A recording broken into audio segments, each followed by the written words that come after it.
Good morning all student. मैं अनीता कुमार, व्याख्याता Hindi, Shri Mahavir senior secondary school Kishangarh renewal के ई लर्निंग प्लेटफॉर्म पर आपका हार्दिक अभिनंदन करती हूँ, स्वागत करती हूँ। बच्चों, आज की जो ये मेरी ऑनलाइन क्लास होने जा रही है, इस क्लास में मेरा जो सब्जेक्ट है, मेरा जो विषय है वह है हिंदी साहित्य। और हिंदी साहित्य के अंतर्गत ये मेरी क्लास जो है वो कक्षा 12 की है। अर्थात इस वीडियो में मैं आपको जो भी जानकारी दूंगी वो कक्षा 12 के हिंदी साहित्य पेपर की जानकारी रहेगी। तो हिंदी साहित्य में हमें क्या कुछ पढ़ना है, कितना अध्ययन करना है, कितना कुछ समझना है, जानना है, वो जानने से पहले हमें ये जानना आवश्यक है कि हमारे जो वार्षिक एग्जाम में जो पेपर होगा, माध्यमिक शिक्षा बोर्ड के जो हमारे पेपर होंगे, उसमें हमारा पेपर किस तरीके से रहेगा, उसमें कितने अंक का पेपर होगा, उसमें समय सीमा हमारी क्या रहेगी, और हमारे जो सिलेबस है, हमारा जो पाठ्यक्रम है, उस पाठ्यक्रम में किस प्रकार से पुस्तकों को रखा गया है और किस पुस्तक से कितना सिलेबस, कितने नंबर का, कितने अंक का आएगा। तो आप देखिए बच्चों कि मैंने ब्लैक बोर्ड पे यहाँ पर लिखा है कि हमारे हिंदी साहित्य के अंतर्गत एक प्रश्न पत्र होगा। अर्थात हमारा जो पेपर होगा वो वार्षिक परीक्षा के अंतर्गत एक पेपर होगा, और उसके अंक जो होंगे वो होंगे 80। कितने अंक होंगे? 80। अर्थात हमारा एक ही पेपर हिंदी साहित्य का, हिंदी लिटरेचर का होगा, और वो 80 अंक का, 80 नंबर का हमारा पेपर रहेगा। उसकी समयावधि जो है, समय सीमा है, वह 3.15 अर्थात 3.25 घंटे की हमारी उसकी समय सीमा रहेगी। उस पेपर को हमें हल करना है, पेपर को कंप्लीट हमें करना होगा। तो इस प्रकार ये तो हमारी पेपर की जानकारी हुई कि हमारा एक पेपर वार्षिक एग्जाम में, वार्षिक परीक्षा में होगा, उसके अंक 80 होंगे और समयावधि 3.25 घंटे की रहेगी।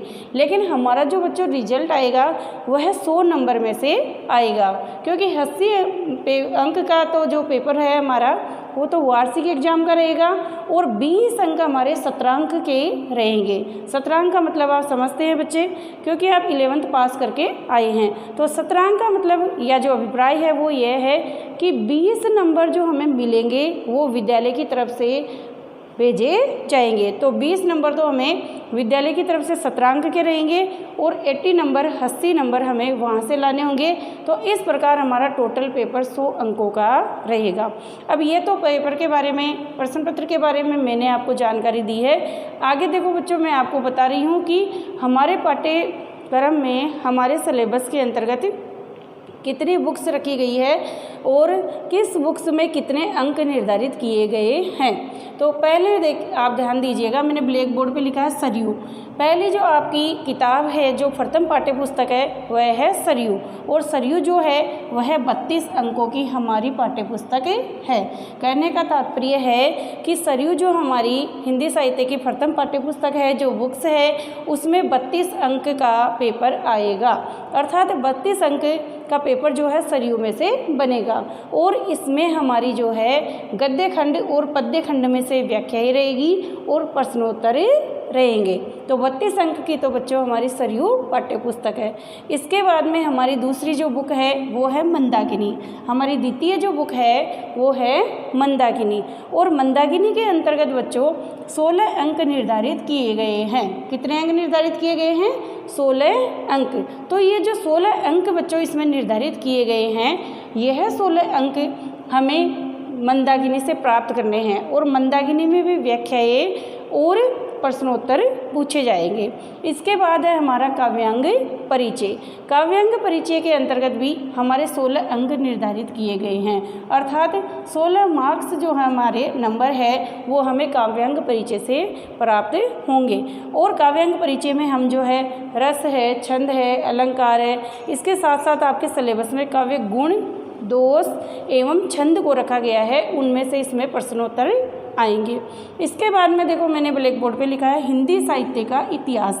अर्थात इसमें चौथे नंबर का जो पार्ट है, भाग है, वो है हिंदी साहित्य का इतिहास, और इसमें से 16 अंक का पेपर अपना आएगा। तो इस प्रकार जो है 32 अंक सरयू से, 16 अंक मंदाकिनी से, काव्यांग परिचय से 16 अंक, हिंदी साहित्य के इतिहास से 16 अंक। ऐसे करके हमारा कुल जो पेपर के जो अंक बने हैं वो है 80 अंक। तो वार्षिक परीक्षा में 80 अंक का हमारा पेपर रहेगा, 17 अंक हमारे 20 रहेंगे और टोटल हमारे 100 अंकों में से हमारा रिजल्ट हमारा जो परीक्षा परिणाम है वो हमें प्राप्त होगा। तो ये तो बच्चों पेपर के बारे में मैंने आपको जानकारी दी कि किस तरीके से हमारा पेपर है, उसमें कौन कौन सी पुस्तकें हैं और उसमें कितने कितने अंक निर्धारित किए गए हैं और किस तरीके से हमें उसमें से परीक्षा का जो रिजल्ट है वो प्राप्त होगा। इस जानकारी के बाद में बच्चों में जो अपनी ये 4 किताबें जो मैंने आपको अभी समझाई उनका छोटा सा परिचय आपको दिया, उनके बारे में थोड़ा सा डिटेल से यहाँ पर बताना चाहूँगी। तो उसकी विस्तार से जानकारी देखो बच्चों, आप ये देखिए इस तरीके से है। पहली हमारी जो पाठ्य पुस्तक है वो है सरयू, और सरयू जो है उस पुस्तक में हमारे 2 खंड निर्धारित किए गए हैं, 2 खंड निर्धारित किए गए हैं। पहला खंड है हमारा गद्य खंड और दूसरा खंड है हमारा पद्य खंड। अर्थात सरयू में 2 भाग है, भाग प्रथम और भाग द्वितीय, या फिर हम कह सकते हैं गद्य खंड या फिर हम कह सकते हैं पद्य खंड। गद्य खंड के अंतर्गत 10 पाठ लिए गए हैं और पद्य खंड के अंतर्गत 12 पाठ लिए गए हैं। इन पाठों को हमें विस्तार से अध्ययन करना है, क्योंकि इन गद्य और पद्य खंड में जो हमारे चैप्टर है, जो पाठ है, उनमें से ही हमारी व्याख्याएं पूछी जाएगी और उन पाठों में से ही हमारे प्रश्नोत्तर रहेंगे। तो गद्य खंड के अंतर्गत जो है हम कहानी है, रिपोर्टाज है, रेखा चित्र है, संस्मरण है आदि गद्य विधाओं के पाठ जो बनाए गए हैं उनका अध्ययन करेंगे, उनकी टीचिंग करेंगे। और पद्य खंड के अंतर्गत हम जो है दोहे हैं, कविताएं हैं, रचनाएं हैं कवियों की, उनके बारे में विस्तार से जानकारी प्राप्त करेंगे। तो ये हमारा हुआ सरयू बुक्स से सिलेबस, यानी कि गद्य और पद्य से हमारे पेपर में से क्वेश्चन आंसर बनेंगे। फिर दूसरी पुस्तक हमारी जो निर्धारित की गई है वो है मंदाकिनी। मंदाकिनी के अंतर्गत बच्चों 11 पाठ रखे गए हैं। अब ये जो 11 पाठ हम देखेंगे वह हिंदी साहित्य की गद्य विधाओं पर आधारित है। किस पर आधारित है? हिंदी साहित्य की गद्य विधाओं पर आधारित है। और गद्य को आप जानते हैं कि गद्य यानी कि लेखक जो कुछ भी लिखता है, चाहे वो संस्मरण हो, चाहे वो यात्रा वृत्तांत हो, चाहे वो साक्षात्कार हो, चाहे वो डायरी हो, चाहे वो पत्र लेखन हो, वो सभी गद्य विधाओं के अंतर्गत आते हैं। तो यह 11 पाठ हिंदी साहित्य की गद्य विधाओं पर आधारित है, जिनका हम मंदाकिनी पाठ्यपुस्तक के माध्यम से अध्ययन करेंगे। इसके बाद में 3 नंबर पे हम देखते हैं कि हमारा हिंदी साहित्य का इतिहास जो है वह पुस्तक यानी शॉर्टकट में इसे रखा गया है। और हिंदी साहित्य के इतिहास के अंतर्गत बच्चों आप देखेंगे कि इसमें केवल आधुनिक काल को ही रखा गया है। कौन सा कालखंड है? आधुनिक काल। यहाँ पर मैंने लिखा है आधुनिक काल। आधुनिक काल जो है उसके बारे में हम विस्तार से इसमें अध्ययन करेंगे, जानेंगे और समझने का प्रयास करेंगे, क्योंकि हिंदी साहित्य के इतिहास के अंतर्गत किसी प्रकार की व्याख्या हमारे पेपर में नहीं आएगी, चाहे वो अर्धवार्षिक पेपर हो, चाहे वो आपका वार्षिक पेपर हो। इसमें केवल आधुनिक काल के अंतर्गत प्रश्नोत्तर बनेंगे जो आपको एग्जाम में पूछे जाएंगे। तो हम हिंदी साहित्य के इतिहास में आदिकाल जो 4 कालखंडों में इतिहास को बांटा गया है उनका अध्ययन न करके केवल आधुनिक काल का ही अध्ययन करेंगे।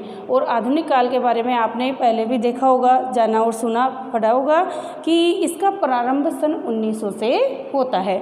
और आधुनिक काल के अंतर्गत हम इसकी जो वाद है, काव्य धाराएँ हैं, उनके बारे में जानेंगे और समझेंगे। जैसे कि हम सबसे पहले आधुनिक काल में भारतेंदु युग को देखेंगे, जिसका प्रारंभ भारतेंदु बाबू हरिश्चंद्र के लेखन से होता है। फिर द्विवेदी युग को देखेंगे, जिसका प्रारंभ आचार्य महावीर प्रसाद द्विवेदी जी से माना जाता है।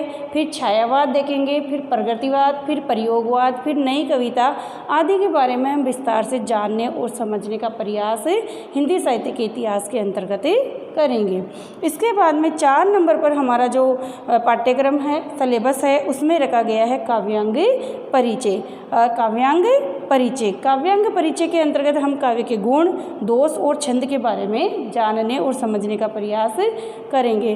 बच्चों यहाँ पर मैं एक चीज़ और आपको क्लियर कर देना चाहती हूँ, बता देना चाहती हूँ कि हमारा जो काव्यांग परिचय है उससे तात्पर्य होता है काव्य के अंग, अर्थात कवि को एक काव्य रचना करने के लिए, साहित्य रचना करने के लिए किन किन चीज़ों की, किन किन वस्तुओं की आवश्यकता होती है। ठीक उसी तरह जिस प्रकार हम खाना बनाते हैं तो खाना बनाते समय हमें बहुत सारी चीज़ों की, मसाले हैं, तेल है, वेजिटेबल है, उनकी आवश्यकता होती है। उसी प्रकार एक कवि को काव्य रचना करने के लिए काव्य में रस है, छंद है, अलंकार है, काव्य के गुण है और शब्द शक्तियाँ हैं आदि सभी की उसे आवश्यकता होती है। और इन्हीं सभी के माध्यम से वो एक उत्कृष्ट अर्थात एक बहुत ही अच्छी कविता की, पोएम की रचना करता है, अपने साहित्य का लेखन करता है। तो काव्यांग परिचय के अंतर्गत हम रस, छंद, अलंकार आदि के बारे में नहीं, केवल काव्य गुण, दोष और छंद के बारे में ही जानेंगे, क्योंकि आपके सिलेबस के अंतर्गत काव्य गुण, काव्य के दोष और काव्य के छंद, इन 3 चीज़ों को ही लिया गया है। इन 3 के बारे में हम विस्तार से जानेंगे और समझेंगे, क्योंकि इन तीनों में से ही आपके 16 अंक का जो पेपर है वो वार्षिक एग्जाम में, फाइनल एग्जाम में पूछा जाएगा। तो इनकी विस्तृत जानकारी हम प्राप्त करेंगे। तो बच्चों, यहाँ पर मैंने ब्लैक बोर्ड श्यामपट्ट के माध्यम से आपको समझाया है और बताने का प्रयास किया है कि हमारा जो पेपर है वो 80 प्लस 17 अंक मिला करके 100 नंबर का होगा। और इस पेपर के अंतर्गत हमारी 4 बुक्स में से हमारा सिलेबस रहेगा, हमारा पाठ्यक्रम रहेगा, जिसमें सरयू है, दूसरे नंबर पे मंदाकिनी है, 3 नंबर पे हिंदी साहित्य का इतिहास है जिसमें केवल आधुनिक काल को ही लिया गया है, और 4 नंबर पे हमारा काव्यांग परिचय है जिसमें काव्य के गुण, काव्य के दोष, काव्य के अंतर्गत छंदों का महत्व आदि लिए गए हैं। तो इनके बारे में हम विस्तार से जो है जानकारी प्राप्त करेंगे और विस्तार से अपनी अगली क्लासों में अध्ययन करेंगे। तो ये तो बच्चों आज की जो ये मेरी क्लास हुई है उसमें मैंने पेपर के बारे में सामान्य जानकारी दी, साथ ही हमारी जो पाठ्य पुस्तकें हैं उनके बारे में आपको सामान्य जानकारी दी है। और अगली जो हमारी क्लास होगी, जो सेकंड जो मेरी ऑनलाइन क्लास होगी, उस क्लास के अंतर्गत बच्चों मैं आपको सिलेबस के बारे में, पाठ्यक्रम के बारे में जानकारी देते हुए सरयू से अपने पाठ्यक्रम का शुभारंभ करेंगे, प्रारंभ करेंगे और सरयू के माध्यम से हम अपने सिलेबस को विस्तारपूर्वक समझने का प्रयास करेंगे। धन्यवाद।